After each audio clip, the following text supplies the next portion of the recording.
The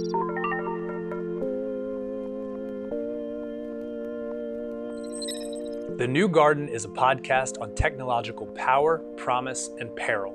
Technology is no longer just a set of tools. It's a force that shapes our desires, our communities, and even our theology. The New Garden explores what it means to live faithfully at a time when humanity can rewrite genomes, simulate consciousness, and manufacture joy with the push of a button. Drawing from Christian tradition and moral imagination, the podcast confronts the tension between what is possible and what might undo us. Each episode is a guided reflection on our age of godlike power, an invitation to discern how we cultivate this new garden without becoming the serpent in it. Welcome back to the New Garden podcast, where we're talking about theology and technology. And this is an inherently positive podcast. It has been from the outset. Today we are talking about collapse theory. So what if in this era of super technology, things go wrong in ways big or small? We're using the story from Genesis of the Tower of Babel, and today's guest is an expert on the topic. It's Dr. Brennan Breed. He's an associate professor of Old Testament theology at Princeton Theological Seminary, and we have a really wide-ranging conversation that really goes deep into the text and the modern implications. So without further ado, enjoy this episode of the New Garden podcast. Brennan Breed, welcome to the New Garden podcast. It's so great to have you. Well, thanks for having me. I really appreciate it. It's great to meet you guys. I want to jump right into the Babel story. And part of our interest in this particular piece and pericope from the Hebrew Bible is that it is often used in conversations about technology in general and AI in particular. And it seems to resonate with a lot of people who tend to be on the spectrum of skepticism toward technology, and we'll say, see what happened at Babel. Yeah. I wonder if you could give sort of a general overview, your 2 cents on the Babel story as a Hebrew Bible scholar, but also give maybe a little bit at the end of that on why do you think it has so much resonance with people of faith in conversations about AI and technology? Yeah, that's a great question. Yeah, so I mean, as a biblical scholar, I'm always interested in sort of what the text says. I'm interested in what the Hebrew of the text says for the Old Testament. I'm interested in diving into the details and trying to understand in a way what the ancient authors might have had in mind and the ancient audiences might have heard. I'm also, as my own particular kind of biblical scholarship, I'm also interested in what's called reception history, which is what have people done with biblical texts, or aside from what they meant in the ancient world, what's happened with them. And yeah, the Tower of Babel story is a fascinating one, I think in part because it is so obscure. It's a little hard to figure out what it's about, which allows people to kind of fill the gaps with all these kinds of different things. But there is something about building and creation, which I think is this innate human desire and innate human gift, right? To build and create new things. And so the Tower of Babel story seems to be about some dangers of creation. And that has captured the imagination of every generation of people who fill that gap. What exactly is the problem of the story? They fill that gap with whatever they're building at that moment. And so you get these paintings, right, in the early Renaissance or in the early modern period of people. They're starting to kind of develop new forms and of architecture and new forms of technology. And you see these paintings of this massive, the Jan Bruegel painting of the massive tower that reaches up into the heavens. And people are imagining whatever it is that they're building in that day and age. And I think this is a kind of an issue of technology in general, right? The technology is a black box for so many people, right? People who are inventing the technology know what's inside it and know what kind of, at least sometimes with AI, maybe they don't actually know exactly what's inside it, right? But, people are inventing the technology, know what's going on, but people outside of it see it as in some way kind of magic. This kind of magic power that is full of potential for positive things and full of potential for dangers. This goes back to writing, right? I mean, Plato freaked out about writing, the power of writing, and was worried about it, and invoked an ancient Egyptian myth about the dangers of writing and how writing is going to make people ignore old people and who are the guardians of ancient repositories of knowledge that are passed down orally and so on. That is to say, since the very beginning of technology, people have been worried about it at the same time that they are enticed by it and enchanted by it.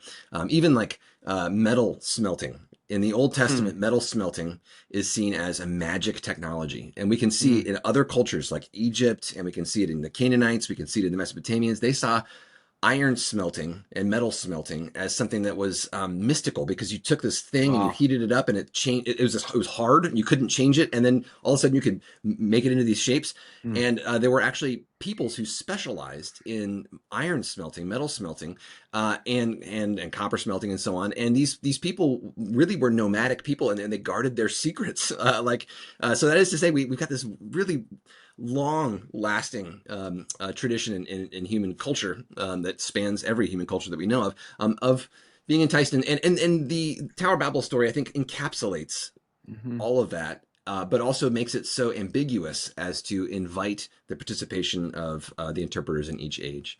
So for me, when I look at this ancient text, I often see something a little different than modern interpreters, how they understand it. And it doesn't mean that there's only one right way to read the Tower of Babel story. But if I read it as a biblical scholar, I do see some very specific things in there. And ultimately what I see is that it's a story about unity and diversity and the tension between these two things. And I see that running throughout the story, and I see it primarily where it shows up in the narrative. So you've got Genesis chapters 1 through 11, which form this primeval history, right? Which is like the origins of the cosmos. And it's a fascinating, the Bible's a fascinating book in part because it starts with the origins of the cosmos. We have other ancient people thinking about the origins of the cosmos, but they don't attach it to all the other, kind of religious texts that they have, their liturgies and their, stories about where their own people came from and so on. So it goes, Genesis 1 through 11 is strange. It tries to account for the origins of the entire cosmos. And Genesis 11, that Tower of Babel story, is at the very end of that universal story. And it functions as the pivot between the entire cosmos and the particular people of the family of Abraham, which show up right at the end of chapter 11. And then in chapter 12, we pivot to them and we focus on them for the rest of the story. So chapter 11 also, this Tower of Babel thing, has something to do with a transition in what God does in the world and how God treats the world. So I think that's part of why it's so interesting to us. Wow. So talk a little bit about your interpretation of Babel as we're framing this conversation around technologies.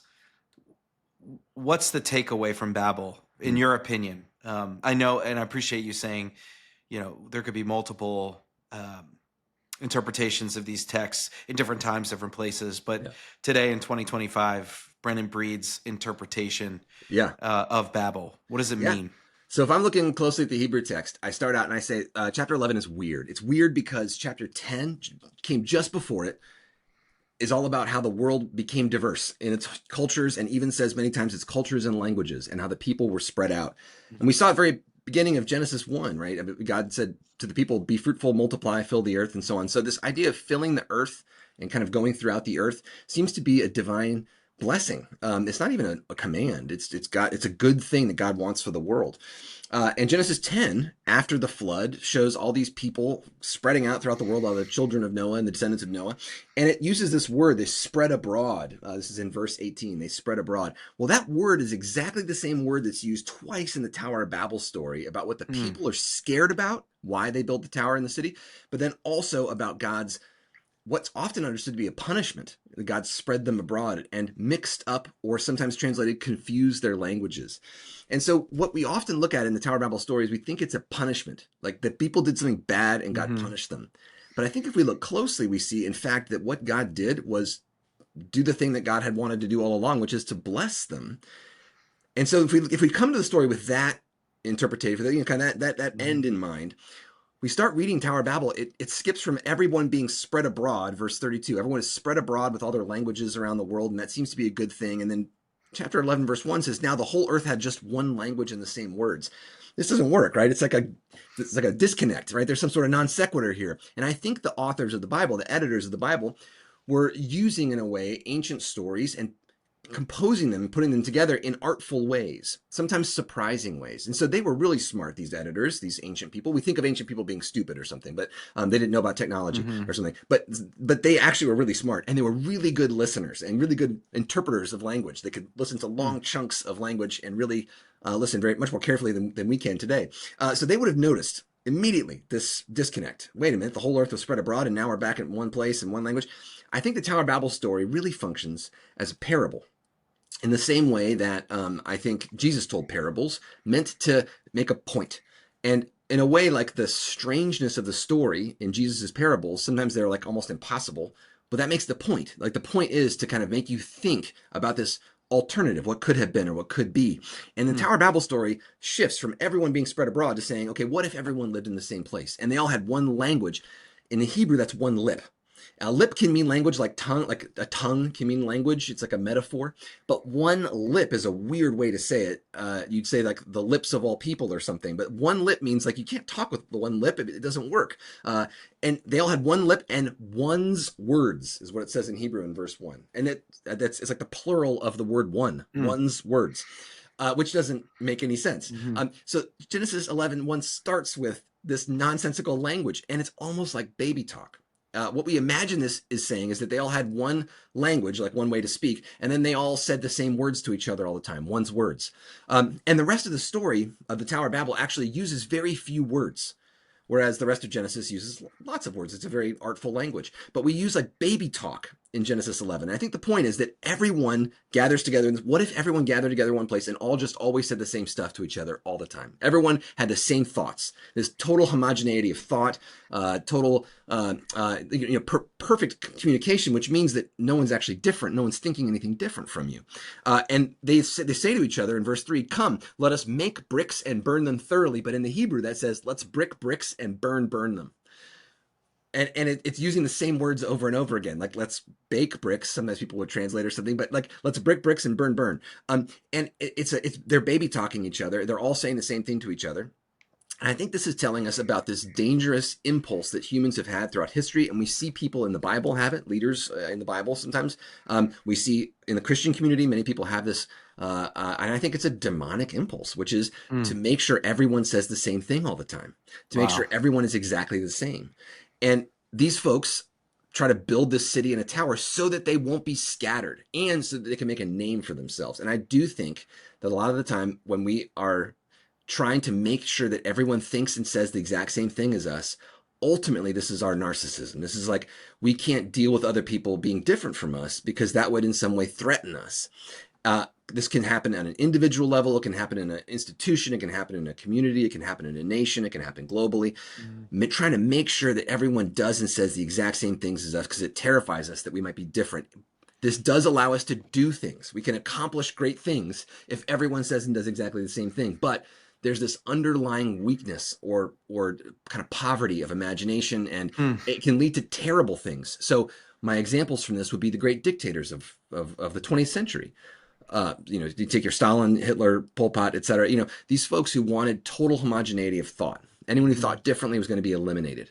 This led to great strength in some ways, but also led to great weaknesses in others. And I think the Tower of Babel story is about this tension of the homogeneity of thought leads to great strength in some ways and great weakness in others. And God comes down and actually doesn't destroy the tower. That's actually not in the story. We all think it is because we see these depictions of it in art and stuff. But no, God doesn't break the tower. God doesn't actually even break the city. It says that they like stopped adding to the city or stopped rebuilding or building on the city. But there's a city there. And the story seems to be kind of about Babylon.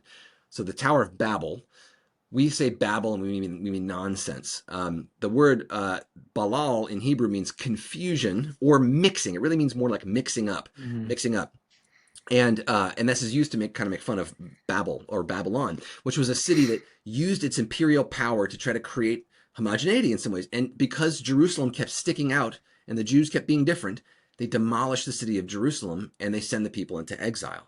And so you see this this impulse too sometimes in the Bible, in ancient ancient Israel. There's this idea that we're going to make everyone do and say exactly the same thing, and if people are different, we're going to kick them out. So the end of Nehemiah, end of Ezra, they try to kick out anyone who's different. We also see other voices in the Bible that say, actually, if people are different, this doesn't mean we need to get rid of them. In fact, this can make us stronger and better. So I always point to Isaiah 56, this house, this temple. You can't kick people out because they look different from you or act different.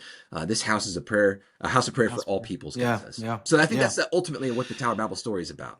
All right, Brennan, that was insanely amazing. That was so good. I have one more sort of follow up on this. And I'm thinking about, I think partly because I've just recently reread Ray Kurzweil's book, The Singularity is Nearer. Yeah. And like this concept of singularity, what Teilhard called the omega point Yeah. from a theological perspective. So Babel would caution us Yeah.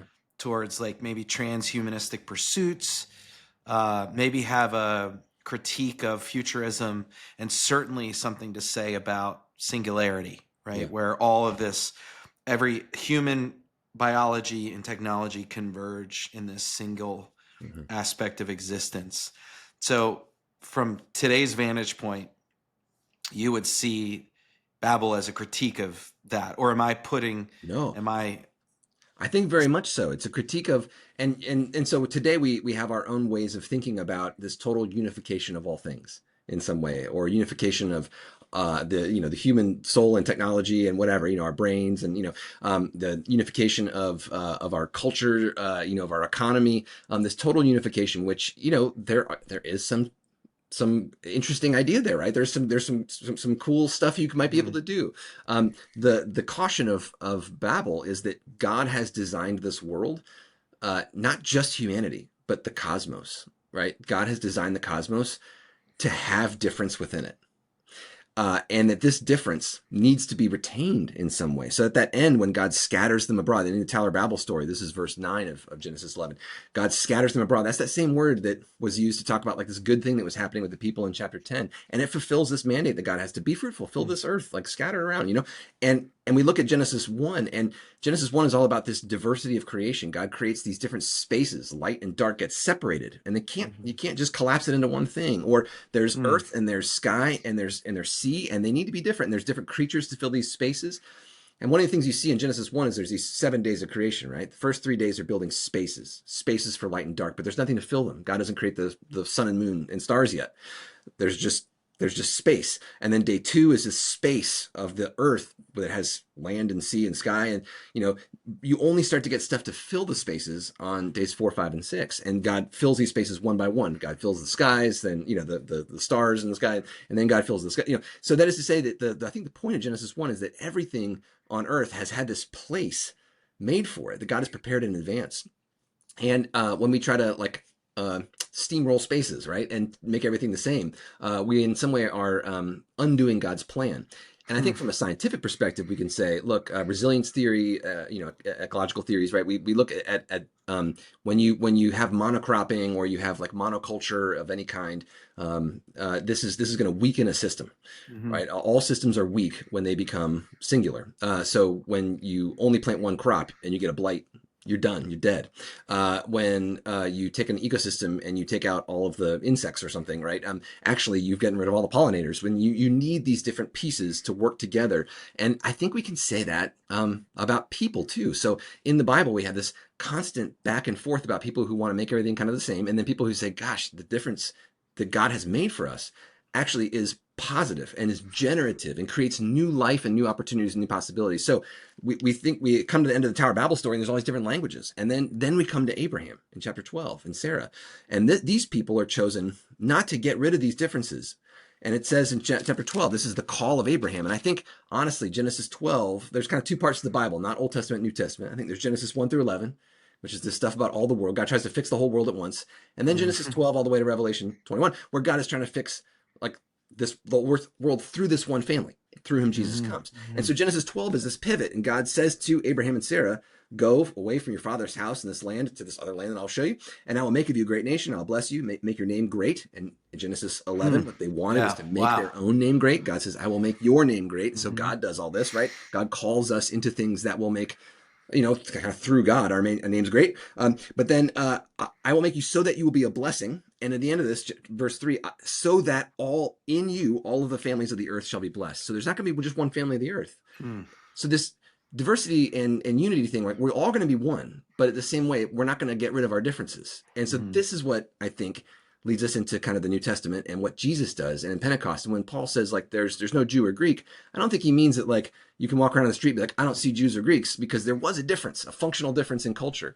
But I think what he means is that Jesus, in a way, creates a new community that cuts through all these differences and Hmm. makes a unity that nevertheless retains diversity. So I think that's Yeah. kind of one of these things. So our temptation today to say, we're going to create a singularity or we're going to create a monoculture, like all these different things you can see as aspects of this one impulse, which there is power in that, but there's also great danger. Wow. Gold. Gold. And Brennan, can you connect that explicitly to this AI moment? And how should people of faith be thinking about the unity, the diversity, the story of Babel, and how it connects into where we are with AI, what we should be excited about and watching out for? This is a great question, Brent, and I should note here that this is where I leave my expertise behind and I start to venture out into the unknown, like many of us. But we all have to, I think about this moment because we're all in it. But I might say things from this point on that sound silly and are totally wrong. But so I'm That's this marking. whole podcast in a nutshell. So Excellent. forgiven and permission to do that. Excellent. I'm beyond my comfort zone, but nonetheless. So when I think about AI at this moment, and especially the kinds of AI that we have, these large language models and so on, I see some great possibilities and some dangers. I mean, there's some like kind of blunt dangers. Like it uses a lot of electricity and economically raises everyone's bills, but also actually uses a lot of power and water and so on. There's some things we need to think through. There's some social cultural impacts, like it's going to take jobs probably, and it already has in terms of coding, right? Computer programmers, which we've told kids to get degrees in computer programming for years, and now they don't have jobs. I think Americans in particular aren't great about figuring out collective action problems until we have to. We do. We get around to it, but we have to. The pain has to set in before we start to solve these problems. So that's one thing that I think we need to start thinking about in advance is some of these environmental, economic, social kind of knock-on issues or collective action problems that are going to start to mount and will make some things painful. That's a very kind of low-level, blunt issue. I think there's higher-level kind of conceptual issues as well. One is that, I see in my own work as an educator, I see people using AI to get out of grunt work, which can be good, right? You don't want to write that email, and that gets you, ChatGPT gives you a little boost to get this email started, and you edit it from whatever. I get that. The thing that I see happening sometimes, though, is that people are using it to try to get around serious work that transforms us as people. So learning, when I learn a language that I don't know, I don't need to in the sense that other people can read that language. I can just ask them what it says, or I can get ChatGPT to read a language for me, etc. But there are higher levels of reflection and thought that large language models can't do, and that require people who have this knowledge. Like they have to know like how to read the language and think about it. Like I don't think that ChatGPT would come up with my interpretation of Genesis 11. You need people to do that, and so we need people who are trained in the grunt work to do that. So the more we outsource low-level thinking to these to AI, the less that people are going to be able to do the things that AI can't do. So an example of this would be many of my people in my family are lawyers, and there's a transformation happening in law as a discipline, as an economic sector. What they're doing is they are using AI to go over documents, to do document reviews instead of young attorneys or paralegals and things. And basically all the data is given then to senior attorneys who have lots of training and experience, and they do the final kind of interpretation, and they do whatever they do with it. The problem is that they're hiring fewer and fewer young attorneys to do the document reviews because they don't have to. The problem is that those senior attorneys can do the final steps of the procedure of taking all the data and actually turning it into some sort of usable case or whatever, precisely because they spent years doing document reviews and they get it. They understand what's going on here. The more we outsource to AI at lower levels, the more the world becomes a black box to us and to others who are supposed to be experts. Where's the next generation of lawyers who understand what's in these documents and what a document review actually is? And so they can tell when AI is giving them a bad result or when it's not showing them what they should be seeing. How do we know? Or the same thing with language. Like I can get ChatGPT to translate Hebrew for me, but it's going to miss a lot of the nuances. And I can see that because I spent so much time on my own, wasting time, reading Hebrew. So a lot of these things that we think of as like sunk or like, wasted time, like I could do that faster. I could do that better. The more we prioritize speed and efficiency, and the less we prioritize the building of capacity within human beings that involves work that could be done by a machine. It's the same thing as like lifting weights, right? I can go get a machine to lift weights for me, but it's not going to help my muscles. I can do that with my brain as well, and I can do that with my emotions, my logic, and my I can do that with my morality as well. We can outsource all kinds of things. So those are things that I'm a little bit worried about. And the more we outsource, to tie it to Babel, the more I think we outsource these lower and then higher level cognitive activities and reflective activities to AI, the more generic, monotone, monochromatic, right, results we're going to get, because large language models are like regressions to the mean, right? I mean, they take huge amounts of data and they synthesize it, and they basically are predictive, right? I mean, like, this is what the next word should be, and sometimes it's really cool, but oftentimes it just gives you this very generic, bland, and I can actually tell when students turn in AI papers because they are always very bland and generic and very well written, but also they say nothing in the end. They say nothing that isn't on Wikipedia. So the creation of new things, I think, is something that we might miss. So those are just some things for us to think about. It's not that I'm saying get rid of AI or anything like that, but just for us to be honest about what it is and what it can do, but also try to think about what we might lose if we outsource enough of our life to it. Yeah, that makes a lot of sense. Thank you. And I'm curious how you would relate specifically to the idea that AI might provide a unifying moral hierarchy or code. Mm-hmm. And we've talked to someone else on this podcast that's building Episcobot, which is kind of a source of truth chatbot that folks in the Episcopal faith can interact with. Mm-hmm. And I'm curious how you would react to the line of logic that might say, there's 45,000 denominations of Christianity. What if that inherent diversity has caused the faith to lose the plot and lose the ability to being a unifying moral authority because there's so many different people who have a different take on the gospel and otherwise. And if AI starts to move us towards a point that a majority of Christians can agree on is more the center of the envelope on truth, then maybe that's something that truly can unite people across cultures and geographies and otherwise. But it risks losing some of that diversity that you're highlighting as vital to us as a people. How would you think about that? How would you orient towards it? Great question. So I have to deal with this all the time in a slightly different way. The same issue, slightly different take as a biblical scholar. When people ask me things like, well, if the Bible's true, does that mean that I can't wear clothes made of two different fabrics because that's in Leviticus, Deuteronomy, or is it true that if my ox gores somebody I have to get stoned because that's in the Bible? Well, it's actually the second time it would have gored someone, but nonetheless, but all to say, so I have to kind of respond to some of these questions all the time. If the Bible is a unifying moral authority, and if what we mean by that is that there's one and only one way to do things or to think about God or etc., then why does this not work today? Then if it was possible to have one and only one complete and clear moral code, then why does the Bible not make sense in that way? Even you read like the household codes in the New Testament, right? In these kind of pseudo-Pauline epistles, you read these things about like how to act in the New Testament, and you can't always apply it to today because they're living in a very different world. So the way I come at it is to say that human beings are not acontextual. Human beings only exist within very specific social, cultural, linguistic contexts.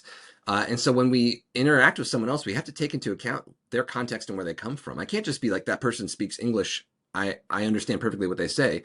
If someone was born in the UK, they might mean something different than what I mean. If they were born in India and yet were a native English speaker, I would have to think also like there's a difference here. South African person, right? I have to think about these cultural differences that might emerge even within my own language. So imagine somebody who lived 4,000 years before me and was in a language group that had nothing to do with my own, right? A Semitic language group, and came from a cultural context that would be totally alien to me. The miracle, I think, is that I can in some way understand them. I think it's a miracle of language in general. I think language is a miracle, that we can understand anything about anyone else by making random sounds with our mouth or by writing random shapes and they're letters, and you know what I mean. Like other animals can't understand our shapes, our letters, or even our sounds sometimes, right? So all to say that I think language is a miracle, but it requires translation always. I have to think about the other person whenever I communicate, whenever I read, whenever I think. Even my wife, who we have spent so much time together, we know each other so well. Even then, I have to sometimes think, from her perspective, she probably means this. It's not what I mean, and I think this is a gift. This is a gift that challenges our pride and our kind of our sense of our narcissism, right? All communication requires putting yourself in someone else's shoes if you are going to actually communicate. And all communication is a risk, a wager of like putting a little bit of yourself out there and hoping that someone else can grab it and know something of it. So taking all that into account, when I read the Old Testament, I'm reading a moral code in some way that makes a ton of sense to people who lived a very different life from me, a very different context, had inherited a very different set of social circumstances and expectations. And so I can judge them and say, yeah, they did this differently, than I would do, et cetera, and that's fine. But I also need to, in some way, try to understand where they're coming from. Now, I don't think we should take their advice on stoning from the Old Testament literally quite in our own culture, our own day and age. But I think we should listen carefully to some of these larger principles that underlie the biblical text and try to translate them into our own day. I think the moral code of the Old Testament that is most often used and has been most helpful and generative for people throughout history is the Ten Commandments, which are very vague. Be nice to your parents. Love God, right? Jesus is like, love God and love your neighbor, right? Those are quotations from Leviticus. Love your God, Lord your God is, found all throughout the Bible, but, Deuteronomy, is a kind of quotation of that. But then love your neighbors yourself is from Leviticus 19. So that is to say these moral principles that are kind of general or vague are themselves translatable. And these are the ones that actually get used a lot in the New Testament. And then get used a lot in the early church community, but it's up to every generation to figure out what these things mean for us today. And I don't think it's just like every Christian should believe all the same things right now today, because I think people living in India who are Christian, people living in China who are Christian, people who are living in Kenya who are Christian, need to take account of their own local contexts and their own culture and their own where their people have come from, and think about the application of these different general principles. How do you love God and love your neighbor? I think that's universal. But the question of what does that mean here? Does it mean you hug your neighbor? Well, hugging might be like a really negative thing in a different culture, in a different time and place, right? That's not loving your neighbor. That's like a sign of attack or something, right? So, and I think the same thing is true theologically. I think it's amazing that in the Christian community, early Christian community, that translation was a key idea, and not every culture appreciates that, right? Like for many cultures would say our sacred texts actually can't fully be translated or need to be read in their ancient language. But early Christians said it's okay to translate, or it even has to be translated. Koine Greek, the language of the New Testament, was not anyone's language. It was a international business language at the time, and it was no one's home language. Mark, the Gospel of Mark, was the author of the Gospel of Mark did not speak this language at home. It's very clear. Like, it's written in a clunky way. It's written by someone who's trying really hard to communicate the gospel so that others can translate. And I think this is that message of Pentecost. Pentecost isn't just exactly the same words. Other languages aren't just decoder rings for the true language or the one language. Other languages make you see the world in different ways. Yeah. I talk about this with my students. This is my last thing here, but when I teach Hebrew, I start by saying, ancient Hebrew at least doesn't have ways of dividing time with verbs like we do. Like, past tense, present tense, future tense. They see time differently than we do. So of course they're going to see God differently. But so this dialectic of kind of holding to intention, translatability, but also the uniqueness of human experience, I think is an important thing for us to think about. Brent, I want to thank you for that. I want to go back to a portion of Babel, and as we've been having this conversation, that I want to sort of push you a little bit to help me understand, because one of the postures that Brent and I take in this podcast and have taken, and as we've been building these episodes, we've been thinking a lot from a positivist perspective, not naively thinking about what technology might do in terms of negative impact, but we want to think positively, and we think about it from anywhere from biotechnology to AI, etc. One of the lines in the Genesis 11 story about Babel is that if they do this, if they have this tower, if they complete this task, nothing will be impossible for them. Right? So I've held that. I want to hold that in one hand, Mm-hmm. and then I hold in the other hand when Jesus says to his disciples, "You will do greater things than these things that he has done." Yeah. And so often we've couched them in this sort of like non-existential. I mean, they have existential impact, but it's prayer or evangelism or right. Rarely thinking about tools. Mm-hmm. And then, of course, the line, all things are possible, is a Paul, all things are possible through Christ who strengthens me. Yeah. So, like, what's the difference between the Babel story that's God's like, hey, nothing's going to be impossible for them, and then Jesus says, hey, nothing's going to be impossible for you, and it's very positively. And we've talked about, like, what if that means like biotechnology? What if that means transhumanism? What if all of these technological creations are part of God's salvific plan to put the world right?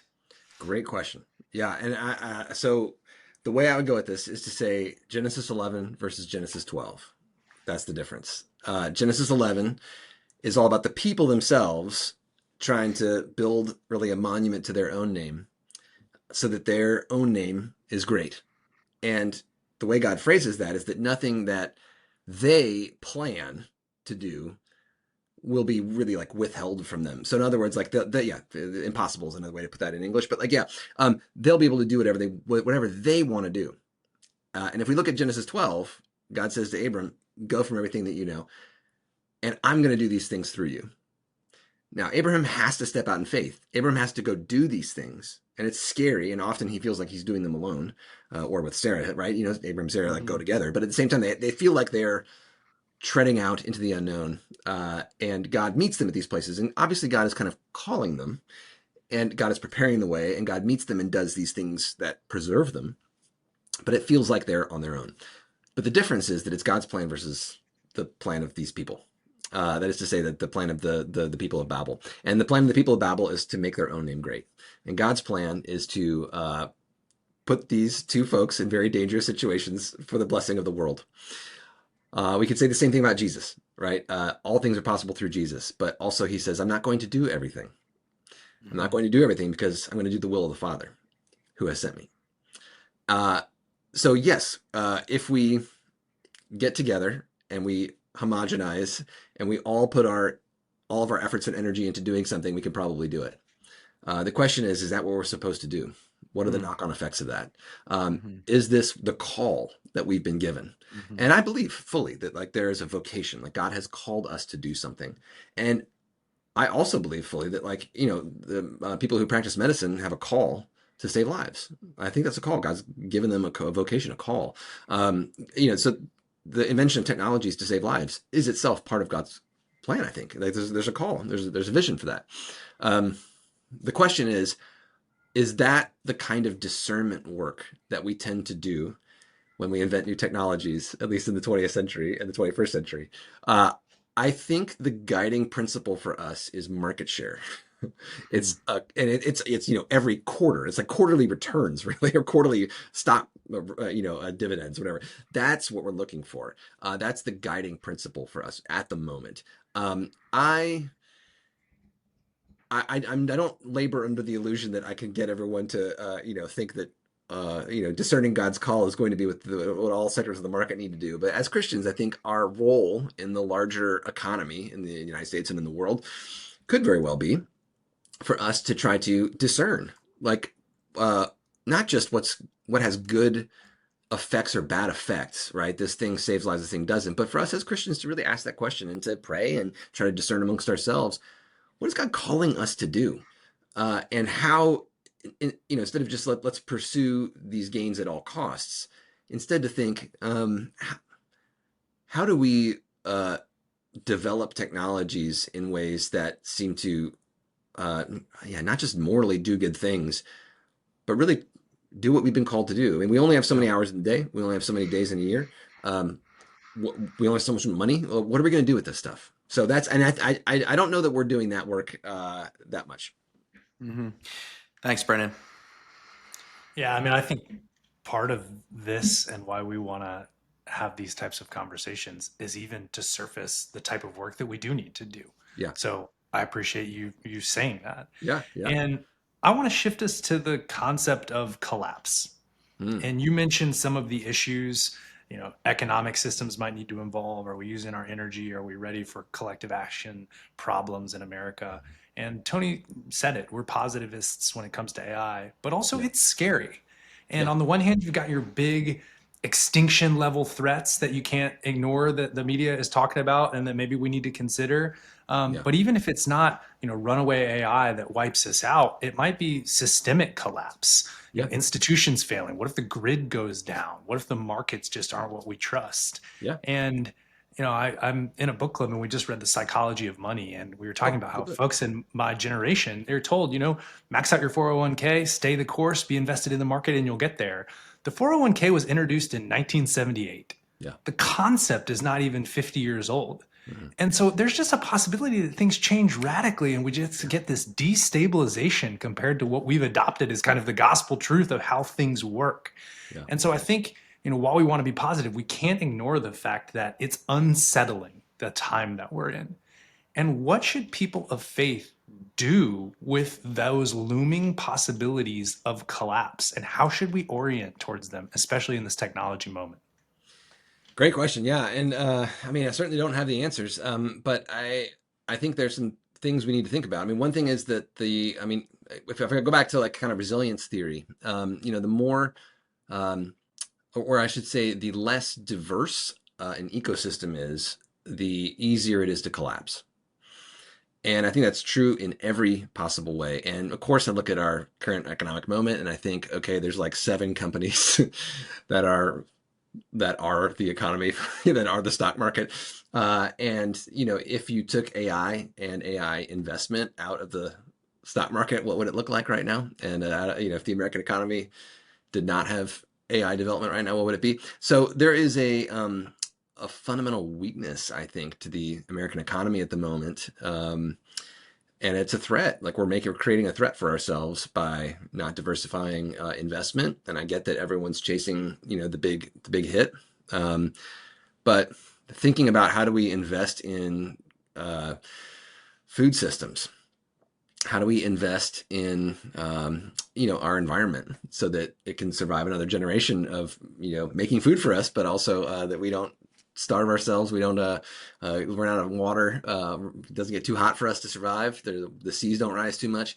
We need to put some real effort and thought into these things. And those things are like I said, those collective action problems, where it's no one person's problem. And it's also like there's very little money for anyone in solving this problem. So I read an article the other day, or maybe it's just yesterday, about there's some scientists who've developed a very, it seems, promising technology that might lead to like rebuilding bee populations. So of course there's been an environmental bee collapse across the globe because of pesticides, which help us in one way and hurt us in another.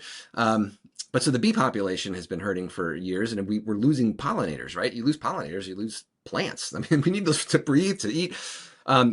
So this group of scientists developed a certain kind of like a food, right? Basically an additive, right? That might like sustain bee populations. Well, there's no money in that. Like what, the big bee is going to like pay you like $1 billion to do this, right? It's just because they want to save the world, and they're Yeah. taking Pay home for it their, with an AI dividend. That's the only way. yeah, exactly. Yeah, they're taking home their regular, whatever University of Oklahoma paycheck, and they don't see anything really from that. So that is to say that the folks, the folks developing the next round of antibiotics, which by the way, we're running out of antibiotics that work. That's a population killer right there. But there's not much money in it, in developing new antibiotics. So we're not putting that much effort into it. So these collective action problems, I think, are the most clear and present form of a threat that would collapse our civilization, I think, and the global economy, and I think those are the greatest dangers that we see. Things that are becoming so thin as to become very profitable, but also very weak, and areas that are necessary, but that won't see a big rate of return, at least the way we've currently constructed our economic system. So I think those are, and we currently don't have a United States government that's interested in funding, giving lots of money to like National Institutes for Health or even like the National Endowment for the Humanities. I mean, I think we need to have like funds that fund work that isn't necessarily going to yield anything. We don't really even know, but that might be the clue to solving the future problems. So I think we need to think of investment in more sustainable, broad-ranging ways, along with investing in technologies for the future that will make big hits and big returns. What about from a faith and moral perspective and how the church should be thinking about this? And I'm curious, what we might see as normal societal change and pendulums that swing versus what is a sign of actual collapse. Like if you think about church attendance declines, polarizations, epidemics of loneliness, is that things like, all right, well, we're just in the early stages of social media and technology, and it's going to take a while for America to figure it out, but we always do as long as there's diversity of thought and the market kind of plays out, versus, like we might have a faith crisis here that we have to reorient towards and really like change the way we do things. Like if you're a church leader listening to this podcast, trying to think like, do I have a level 9 problem on my hand, or do I just need to like trust what's worked for generations and kind of stay in that motion? How do they discern that difference? Yeah, great question. And again, I'll offer my thoughts, but these are the caveat that this is not my world, but nonetheless, I think that the church fails when it tries to control the situation for everyone else. Like I think the Constantinian idea that we're going to like force everyone to do what we want the way we want it through law, through Constantine forced the baptisms of millions of people, and a lot of them ended up revolting and becoming different parts of the church or different communities of faith altogether. So that is to say, like these things tend to backfire when you try to like exercise political control through the church. I think instead what the church does best is what Jesus talks about with leavening.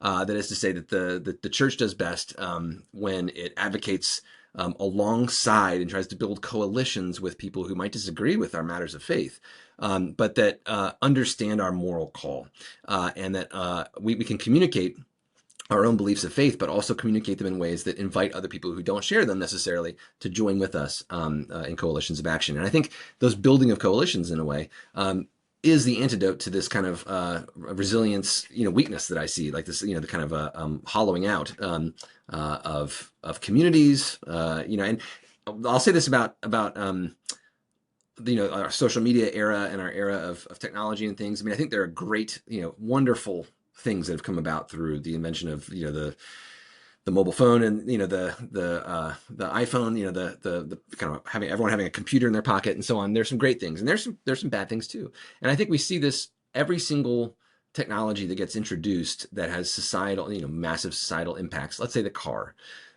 Every single time that these things get introduced, there are upsides and downsides, and it takes a while for people to band together to make some cultural, societal changes, legal changes that make things better and safer for everyone, that adopt this technology into and integrate it into existing cultures. So like in the car, like you had to invent roads. I mean, there were roads before, but they weren't roads in the way we think of them as like, these are car roads. And then there are sidewalks where people walk. I mean, everyone was just walking on the street, and people died. Lots of people died when the cars started to hit the roads.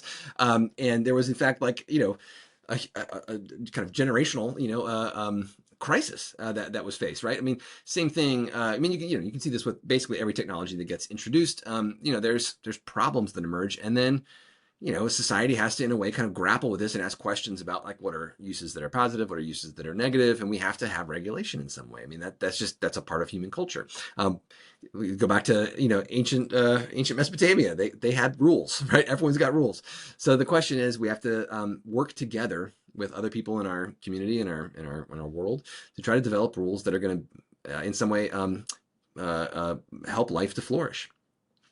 So What we tend not to do is to have these conversations as technologies are being developed or as they're rolled out. We tend to have these conversations, like I said, once we start to see very negative effects and once they start to affect enough people in their day-to-day lives. So I think we're starting to see a larger conversation about some of the negative externalities of technology, like cell phones and social media and things like this. And, we're going through a period where people are starting to ask questions. So, certain school districts are starting to regulate how phones work in schools and things like this. We'll probably get some self-regulation. The next generation of kids is probably going to say, oh, those older people with their cell phones and isolated lives. And, like it'll be really hip to hang out in public. And, again, so I don't know, but there'll probably be some self-regulation, but also, I think there'll have to be some thought about what does it mean for us to be a community. And I think the church can play a role in that. I hope the church doesn't play the role of either saying we're going to shut everything down and we're going to try to go back to the way it used to be, because there is no way to put the genie back in the bottle. But I hope they also aren't saying, look, everything is great and don't ask questions about what's happening, because that's never been, I think, the way that Jesus would encounter culture and people. Jesus would ask some really tough questions and tell some stories that are probably pretty tricky and would make people really think hard. That's what Jesus tended to do. Render unto Caesar what is Caesar's. Whose picture is on this? He didn't tell you a very specific way to deal with money, but he asked a question that led to generations of people wrestling with a lot of these ideas about what it is to be, in some way loyal to God with our money. So yeah, Brennan, I'm going to just sort of a brief tangent, just briefly, off of the church, what Brent just asked about the church, et cetera. What about theological education? You're in, one of the premier theological institutions on the planet at Princeton Seminary. Disclaimer, I'm a graduate. Amen. Amen. But what does theological education have to do differently to meet this moment? Great question. I'll say also that I don't know exactly, but my impulse, or we've been thinking about this, and in fact, the whole faculty of PTS is having a conversation about AI next week. Everyone's this is on everyone's menu, and it's not like a how do we stop AI kind of conversation. It's let's think about this with theological education, right? So theological education, I think what we do best is to create environments where people think carefully about things and deal with real data, where they question their assumptions, and where they try to encounter other people and other ideas and learn a sense of intellectual and theological hospitality, but then also try to make up their minds about what they think. So my job, I don't understand my job is to force everyone to have the same, let's say, reading of the Tower of Babel story that I do. My job, I think, is to help people understand the tools of Hebrew and understand the tools of biblical interpretation well enough so that they can come up with a really awesome, defensible interpretation of the Tower of Babel story, where I will say, that's not my reading, but that's darn good. That's my idea. So with AI, I think it presents new and somewhat interesting opportunities for reflection about what it means to be a human, what community is, about our economy, about what it means to do work, about what kind of world we want. If AI goes the way that a lot of people think, then people are going to be out of work. But then also we have this opportunity to think, okay, what kind of world do we want? It's almost like a utopian possibility, right? And I love thinking about these utopian moments, not that they're going to happen necessarily, but that it gives us something to, what do you actually want? That's a big question, right? That I think we often don't ask ourselves in many ways. So seminary is a time, I think, for people to ask themselves, what do I actually think is right and good and true? And what do I want? And another way to put that is, what is God calling me to want? How do I discern God's call in this moment? So I think that's what we do best. What we don't do best is come up with legislation or whatever. But I hope that the next generation of church leaders come out of seminary thinking about these contemporary issues very deeply. And my hope would be that they come up with new ideas that are faithful to God and to God's call, but also that help us to use these things for the best possible way. And as we continue on the line of inquiry around collapse, one of my favorite parts about the Bible is that collapse is never the end of the story. Yeah. And the Old Testament is replete with examples, big or small, of ways that humans try it, get it Yeah. wrong. There's some type of collapse, and then there's a renewal, and God re-meets us in covenant. Yeah. And as we think about super technologies, I'm curious, can good fruit emerge from this super technology era without collapse? Hmm. Or do we have to have some kind of fracture moment for the good fruit and the renewal to emerge? Great question, Brent. And I'll say this. I think there is always a collapse. The question is for who? So you can look at the Bible and say, oh, during this time when David becomes a great king and Israel becomes a great nation and they become very strong and powerful, that's not a time of collapse, that's a time of growth. But for who, right? If you're a Moabite, that's a bad day. Because David goes and conquers the Moabites and kills a whole bunch of them and really enslaves them. And later on, they revolt and they get their freedom and their independence. Well, that's a bad day for Israel. It's a good day for the Moabites. And I think this happens in lots of ways. So an environmental and societal economic collapse for humans on planet Earth might be a great thing for the cockroaches, right? Bad day for humans. So I think we need to think in those terms, not in terms of you know, zero sum thinking. This is either a win or a loss, but a win or a loss for whom? It will be okay for the cockroaches. Only makes me feel so much better, if we're going to be honest. As a human, I know where my loyalties lie. However, you know, if I think about it in those terms, and then I come back to the AI thing, and I think, okay, well, so like let's say Nvidia is the one that like really develops the true AI technology, right? Real sentient AI that does things and that does things you couldn't imagine and makes the world an awesome place. Of course, Nvidia then just becomes, you know, this like blockbuster corporation. They take over the world, right? Great for the shareholders of that company, right? Bad for the shareholders of Google and, you know, whatever, all these other microchip, you know, as the processors and so on. So all to say that like the question of for whom is one question. And I think there will always be a collapse for somebody and there will always be growth for somebody. And the question is who. The other thing is, what do they do with the growth? So let's say Nvidia becomes the ones that truly take over the world. Because if they really do make like a sentient AI or whatever that can do anything that you and I can do and more, they'll do everything. They'll build factories that build everything we want to build, whatever. They will control literally everything in the world. The question is, what do they do then? Like, what's next? Do they enslave all human beings and, you know, use them for whatever, you know, do we live in the matrix? They're using it for electricity, which actually wouldn't work, whatever. But, you know, like what do they do with the human race, right? What do they do with us? And what do they do with the unemployed, right? And that question, strangely enough, is always with us. The question is, like, the only issue is whose question is that to answer? Like, who is dealing with the people who have been kicked out of their coding jobs because of AI so far? Whose responsibility is that? I don't know. It's no one's right now. Because we've outsourced our kind of ethics in a way, at least for parts of our lives, we've outsourced our ethics to the market. It's the market's job to take care of that. Well, it's still somebody's life, right? Like somebody got kicked off of healthcare and they've got a sick kid. Well, let them pay Cobra, you know? So eventually it runs out and then what happens, right? So the question is really like, what collapses are happening around us right now? And what is our ethical, moral responsibility to those folks? And how might we engage that collapse? And when that collapse happens to us, by God, I hope that we have built the kinds of systems and communities of love and care and support that will be there for us in the end too. Yeah. And then in what ways could the church evolve that would represent seeds of hope in this AI saturated world? What are you hoping to see? Yeah, great question. Yeah, I mean, what I hope for the church, I mean, you know, as the church faces struggles, and we talk about collapse, you know, to go back to that last question too, the church has a narrative of collapse in many ways, and we can see this, right? I mean, like the churches, not all churches, right, but many churches are losing congregants, they're losing, you know, they're decreasing.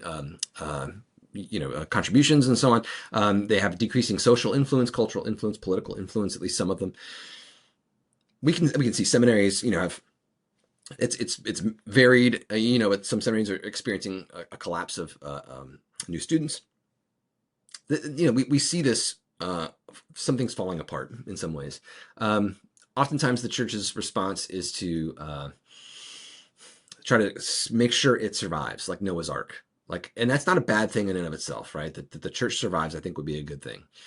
But when we look at survival as maintaining all the stuff that we have from the 1950s, making sure that everything from that like we built in in an era of prosperity, probably fueled by people's fears of being labeled a communist in the Cold War era. So they went to church and they gave money, you know, and they made sure their kids got confirmed. I don't know that that was all, you know, great spiritual enlightenment, you know.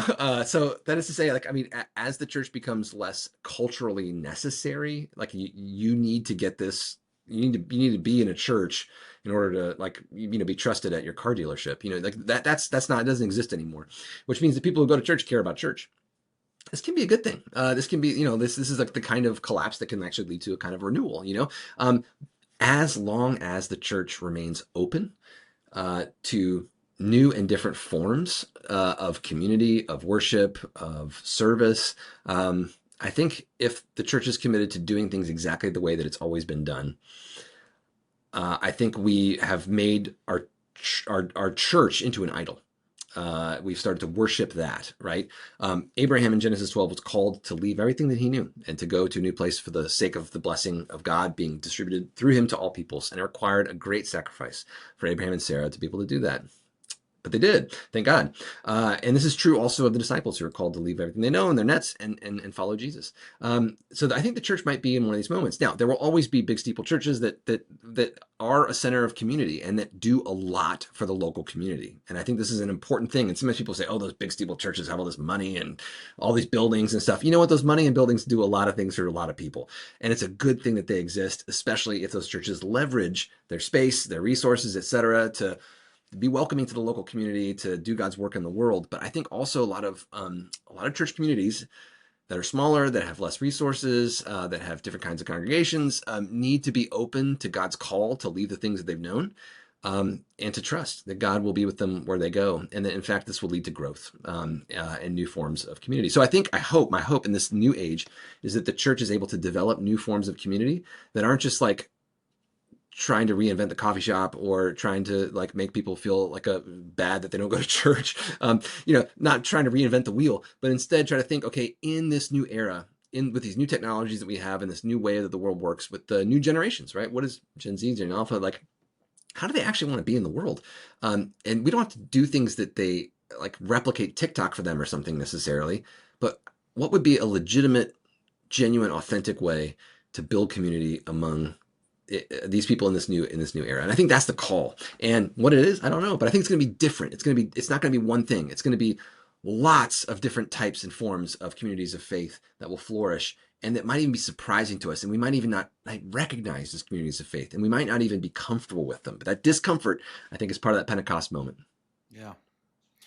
Brennan, thank you so much for being a part of the New Garden podcast. I am grateful that you're having these conversations, not just with us, but with your colleagues and with your students, especially as one who's committed to theological education and the flourishing of the church. I'm really grateful that you're in that space, and you're, as the old saying goes, holding the Bible in one hand and the newspaper in the other. So thank you so much for being a part of the conversation today. Well, Tony, look forward to getting together with you when you come up for the board meetings. And Brent, great to meet you, and I look forward to meeting you in person sometime. Likewise. Thank you, Brennan. Thanks, Brennan.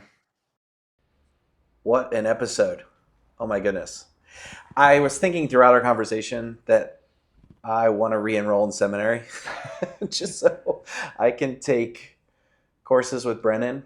And it really is encouraging. I said this in our conversation with him, but so encouraging that here's somebody who is deeply embedded in an ancient text who really does have a lot of perspective on how that text speaks to the world. What stood out for you in this conversation, Brett? Yeah, I think there's levels to every game, and how deep he can go in Genesis and the Old Testament, but then also bring that back to today in this moment, I really appreciated.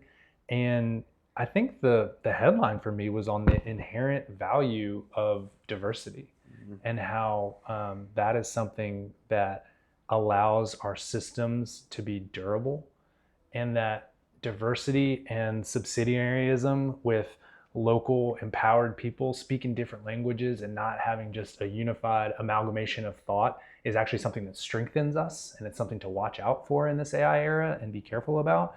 And then also how diversity doesn't mean that you can't have coalitions too that build together. Yeah. And I think that was just underscored for me throughout the episode. Yeah, I was thinking about, and I mentioned it in the episode about singularity, and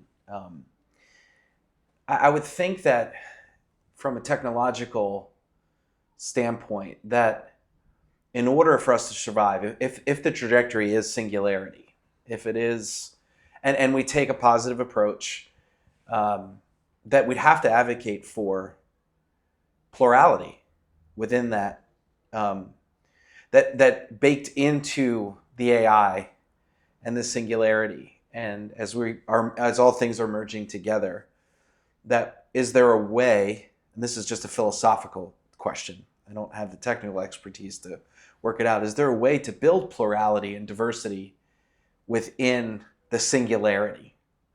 Or just are they mutual exclusive right off the bat? Because I kept thinking about what Brennan was saying about the pride of wanting to make a name for ourselves, which stems from this unification of all things, this monolith, and with that being very wary of that, and then reading Kurzweil and thinking about the benefits or the positive aspects of that unification, of that coming together. So I do, because I'm a Christian, I do want to pay attention to what Brennan's saying and say, yeah, let's be wary of any advancement that makes everything the same or everyone the same. I think that's a good ethical frame for us as we continue to receive emerging technologies. And I came away with a kernel of hope from something that Brennan mentioned, which is that we're having these conversations about AI, maybe in real time, but maybe a little bit sooner than we have in past cycles. It took luminaries like Jonathan Haidt to have put together the data on things like social media and eating disorders and child depression and what it did to a generation. And it seems like we're trying to get ahead of it a little bit more. And I love the framing of, we have to have rules that help us flourish.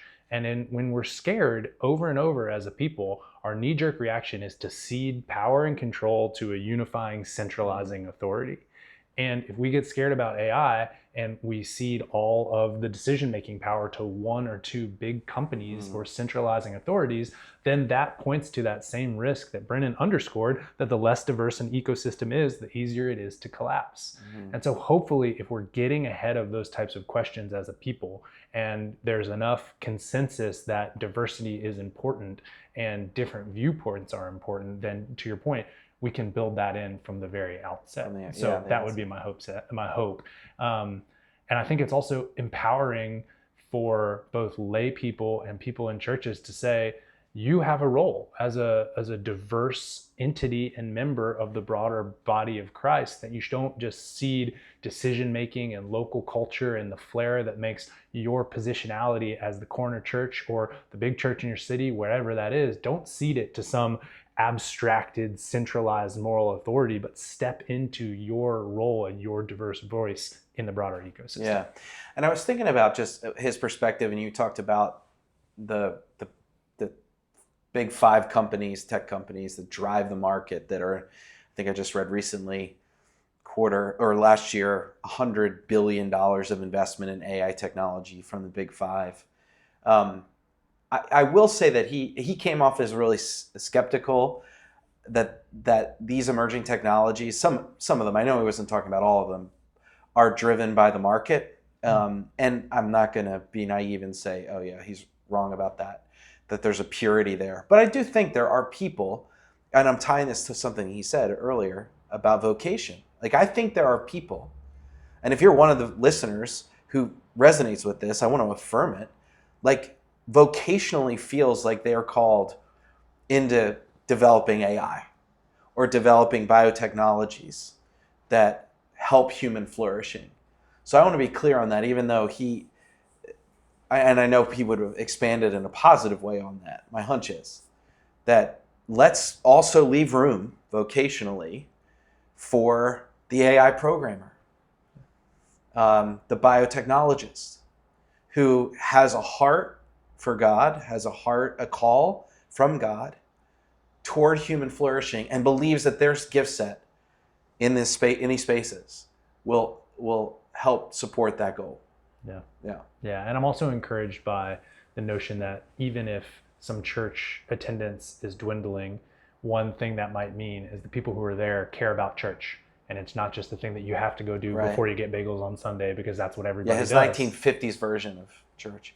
So it's people who are going to be setting and upholding the moral agenda and the moral framework are people who really care, and they're listening for God, and they want to see God even in this super technology era. So hopefully we'll continue on that path. Yeah, we should have Brennan back. Season 2, God willing. Good episode. Thanks, Brent. Thank you, as always, for listening to the New Garden podcast. Feel free to like, subscribe, share with every single person you know. That's what we need.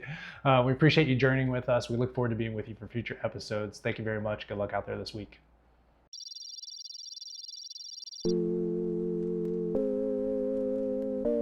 The New Garden is a production of First Presbyterian Church of Atlanta. Produced by Tim Haney. Executive producer, Mark Wallace McGuire. Music by Sindhu Geed.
Seeing eyes swallowed by their pride. Night is taken, day is taken. Where's your God? Says your God. Only picture perfect latitudes thrown around the room.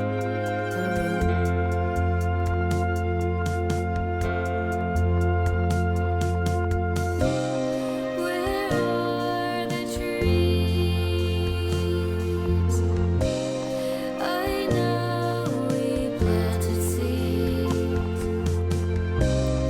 They were buried deep. There should be trees.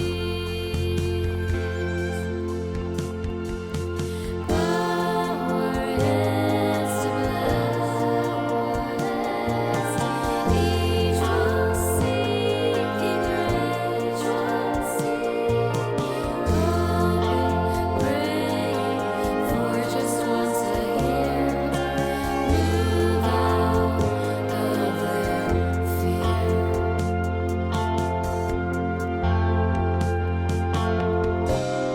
Where are the trees? I know we planted seeds. They were buried deep. There should be trees.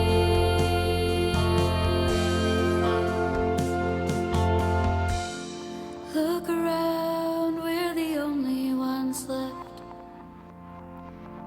holding fast when everyone's gone. Can't you see we're running out of breath? It's time to leave and head on.